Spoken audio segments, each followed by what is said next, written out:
नैनों से जब वो करे छेड़खानी, दिल थामे रह जाए प्रेम दीवानी। नमस्कार दोस्तों, आज हम असंगति अलंकार यानी अर्थालंकार में आज हम आप लोग को असंगति अलंकार के बारे में बताने वाले हैं। वीडियो पूरा देखिए, आपको पूरी तरह से समझ में आ जाएगा असंगत अलंकार। तो चलिए देखते हैं असंगत अलंकार। लेकिन उससे पहले मेरे चैनल को सब्सक्राइब कर दीजिए ताकि आने वाले जितने भी वीडियो हैं आपको मिलते रहे। ठीक, चलिए असंगत अलंकार। अब देखिए असंगत अलंकार परिभाषा है,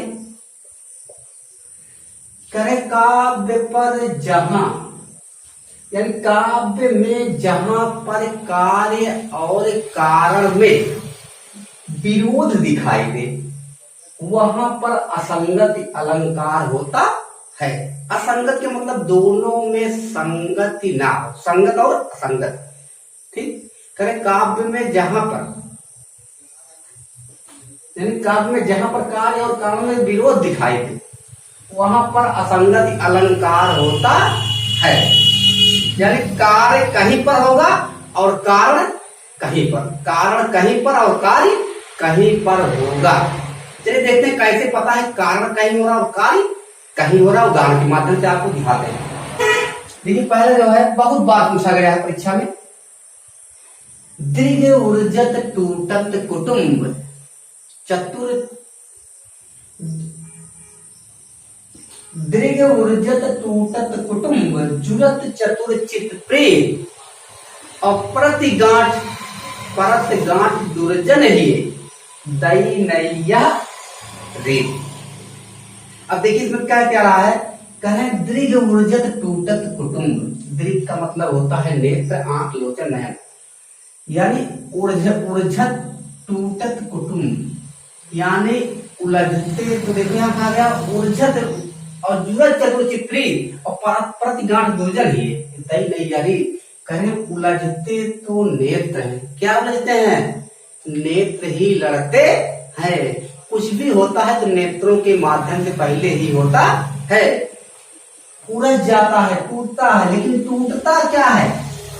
कुटुंब। कुटुंब का मतलब परिवार, यानी दो नायक नायिका यानी दो प्रेमी प्रेमिका की बात हो रही है। तो प्रेमी प्रेमिका ने के द्वारा दृढ़ यानी आंखों में क्या हो गया है? प्रेम या प्यार हो गया है। लेकिन टूट कौन गया है? परिवार टूट गया है। दोनों में क्या हो गया है? जुरत चतुर चित प्रेम यानी जो इनकी प्रीति है दोनों की, चित यानी हृदय की जो प्रीति है इन लोग की पूरी तरह से क्या है? जुड़ी हुई है। लेकिन गांठ दुर्जन ही है दई नहीं यारी यानी जो दुर्जन के गांठ इनके यहाँ पड़ना चाहिए, दोनों के प्रेमी प्रेमिका के हृदय में पड़ना चाहिए, लेकिन गांठ कहाँ जाके पड़ गया? प्रति गांठ दुर्जन ही है दई नहीं यारी यानी दुर्जन के मन में क्या है? गांठ पड़ गया है।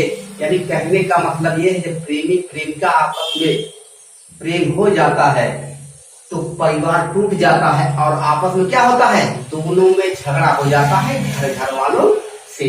कहने का मेन मतलब यही है कि लड़ते तो नेत्र हैं।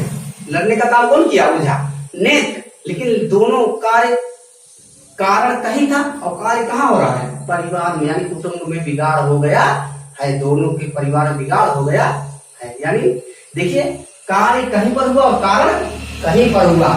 उलझे तो नेत्र लेकिन टूटा क्या? परिवार। और गांठ किसके है? दुर्जन यानी दुश्मन। यानी दोनों क्या हो गए? सब तो दुर्जन हो गए। चलिए अगर ऐसे ना समझ में आया तो अगले देख लीजिए, हम आपको फिर से बताते हैं। तेरे वायन की सुधि भूल गई अकुलाय महावर आंख में दीनी। वायन की सुधि भूल गई अकुलाय महावर आंख में दीनी यानी वायन की सुधि भूल गई, यानी अपने पति के आने की खबर सुनकर ये सभी सुध बुध खो बैठी, इतनी खुश हो गई है कि क्या कर ली, अकुलाई महावर आंख में देनी। यानी जो कारण कहीं था, महावर मतलब रंग जो पैरों में लगाने वाला था, उसको कहाँ जल्दीबाजी में आंखों में लगा लिया है। यानी कार्य कहीं होना चाहिए था, कारण कहीं हो गया है। ठीक, अगला देखिए सबसे मोड़, करे हृदय घाव मेरे पीर रघुबीरे। अब देखिए करे हृदय घाव मेरे, यानी हृदय यानी लक्ष्मण को क्या हुआ है, चोट लगी है, बाण लगा है, बाण जब उनको लगी है तो घाव, हृदय घाव यानी हृदय में किसके, लक्ष्मण के, लेकिन पीर यानी पीड़ा किसको हो रही है, रघुबीर यानी राम को हो रही है। कार्य वहां पर हुआ, कारण वहां पर, लेकिन कार्य यहाँ पर हो रहा है। वो कौन रहे, पीड़ा कौन कर रहा है, राम कर रहे हैं। ठीक, यानी कार्य कहीं पर, कारण कहीं पर। अब देखिए अगला और मोस्ट, पिया गमन सुन झपटी बाला, रोली दृग अरु अंजन भाला।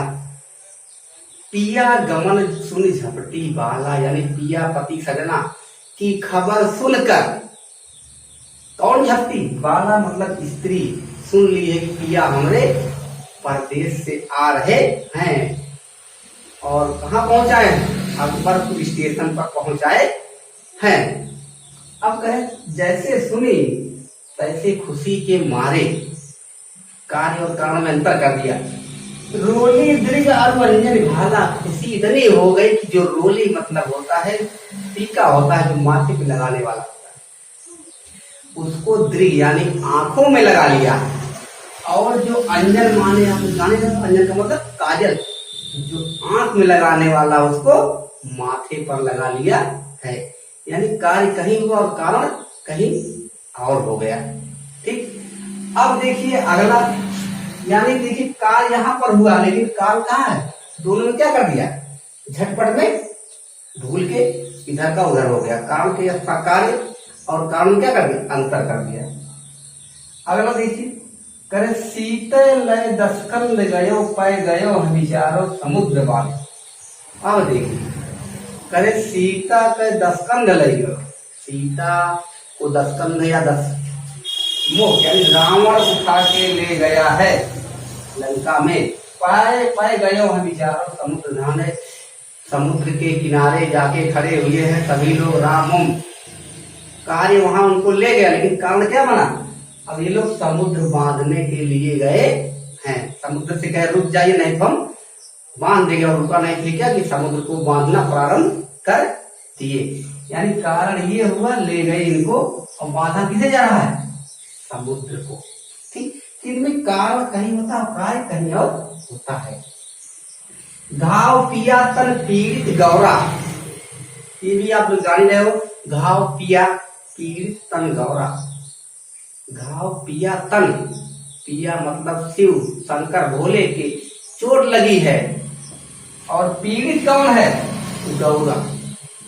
यानी चोट इनको लगी और पीड़ित वो होता है कौन, गौरा हुई है।